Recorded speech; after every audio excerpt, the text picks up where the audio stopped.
Hello everyone, नमस्कार। स्वागत है आप सबका हमारे रमनीता एकेडमी पर। तो आज काफ़ी दिनों के बाद मैं आपसे जुड़ पा रही हूँ, कुछ व्यक्तिगत कारण थे।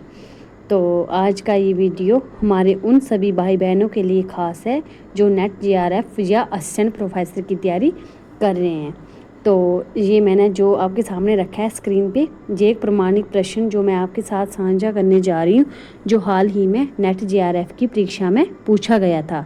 तो ये सवाल आचार्य रामचंद्र शुक्ल के हिंदी साहित्य का इतिहास ग्रंथ के भीतर से आया था।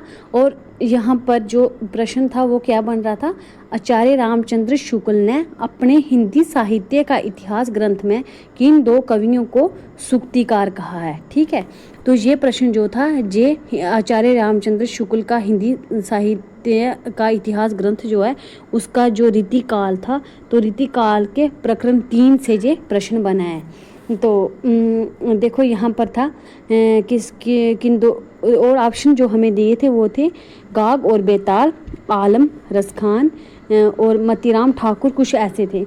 तो मेमोरी बेस्ड प्रश्न है। तो यहाँ पर हमारा जो बन रहा था वो था रीतिकाल के भीतर बृंद, गिद्दर, गाग और बेताल। देखो ये 4 कवि हैं, तो ये महत्वपूर्ण इसलिए हो जाता है क्योंकि आने वाली परीक्षाओं में आज तो हमें 2 ही कवि पूछे थे, लेकिन बाद में हमें जो ये 4 है बृंद, गिद्दर, ये रह गए हैं।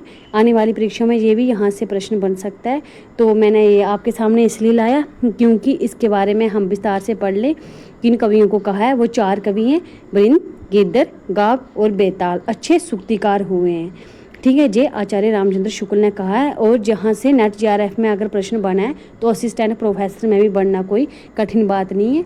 तो ये हमें ध्यान रखना है कि किन 4 कवियों को कहा है, बृंद, गिद्दर, गाग और बेताल। तो ये था हमारा प्रश्न। तो जीआरएफ में देखो शुक्ल जी की जो पुस्तक की पंक्तियाँ हैं और उनके वर्गीकरण से जो कितने गहरे प्रश्न जो हैं वो बन रहे हैं। तो अगर आप ऐसे ही और भी प्रश्नों का विश्लेषण लगातार चाहते हैं तो कमेंट करके मुझे ज़रूर बताइएगा। अब से चैनल पर वीडियोस नियमित रूप से आएंगी।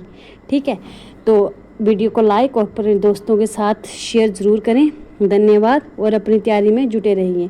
तो जो आगे नेक्स्ट आने वाली तैयारी, जिनको लगता है कि हमारा पेपर अच्छा नहीं हुआ है, जो वेट करना चाहते हैं वो वेट कर ले।